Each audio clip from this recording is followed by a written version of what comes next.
All right, let's talk about pitch decks. Naturally, a good pitch deck is extremely important. In essence, when you walk into a pitch meeting, this deck is going to be your delivery method for showing investors why your company is special. Now, a lot of the founders we work with have this kind of mistaken perception that a good pitch deck has to be like 50 slides. Let me say right now, that's totally not the case. A perfect pitch deck sells the right vision, which is going to be unique to you and your company. It can be a few slides, or it can be a few dozen. It all just comes down to where your company's at and the story you need to get across. But a bad pitch deck, it's just not a good look. That's because you gotta remember, investors, especially experienced VC investors, have seen literally thousands of pitches. If your deck isn't focused, or if it doesn't communicate your vision well, it can send a bad signal that you're not savvy enough, or you're just generally not ready for their investment. So, we get it. A pitch deck is important. But the real question is, what should you put in yours? For these next few lessons, we teamed up with our friends at Lionshare, a company that helps startups with all things fundraising, to run through the most important elements of a pitch deck that wins. So without further ado, let's dive in. All right, so right out of the gate, we're gonna see examples of a whole bunch of different pitch deck elements, all of which make up this sort of story arc that guides investors through the 360-degree vision of your company. So let's look at this whole story arc in detail, starting with the beginning of your pitch, the problem you've identified. This one is pretty self-explanatory. One of the very first slides in your deck should state the specific problem your company is trying to solve. Be concise, and if you can, show off data to back up your hypothesis. That always helps.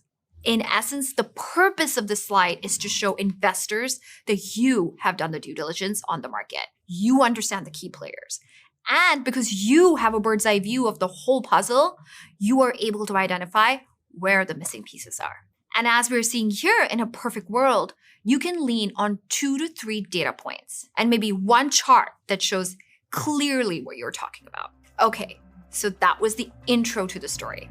As a natural next step, let's now move on to the next slide, your solution. This is where you're going to formally introduce your company to the world. In this slide, take a second to explain, what does your company do? How are you going to solve this problem better than anyone else? And if you can, it's helpful to add details like how far along are you with your customers? Investors are going to want to know, are you seeing any traction yet? And are the members of your team uniquely suited to address this problem? All right, next step.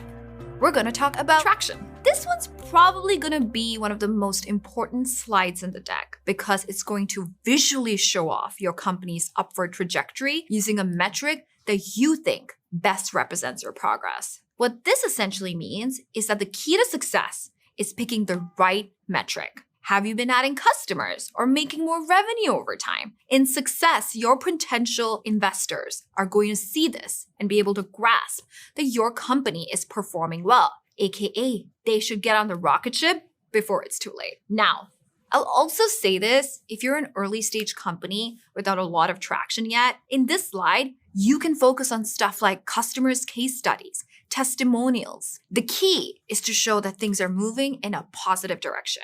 Okay, so we know the problem, we know the solution, we've met your magical new company, and we get that you're starting to take off. The next leg of your pitch story is going to answer an important question. Why now? In a perfect world, this slide is where you want to show that your company is at a key inflection point.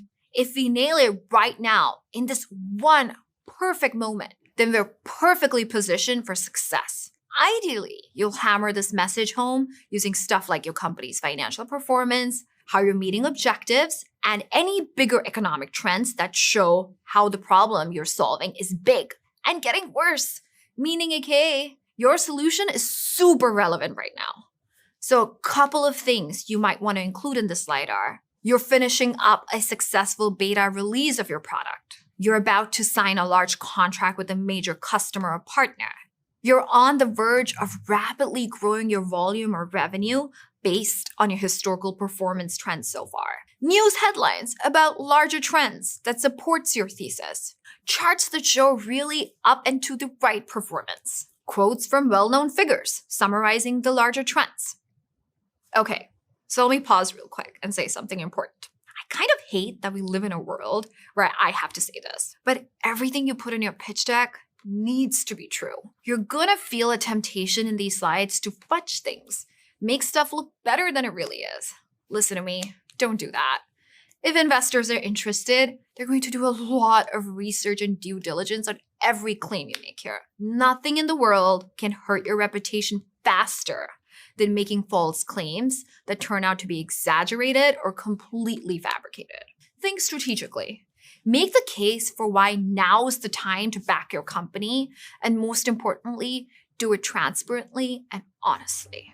Okay, now that that's out of the way, in the next lesson, we're gonna keep charging through your pitch deck story arc. So grab some water, take a stretch, and when you're ready, hit the button down below, and let's keep on learning.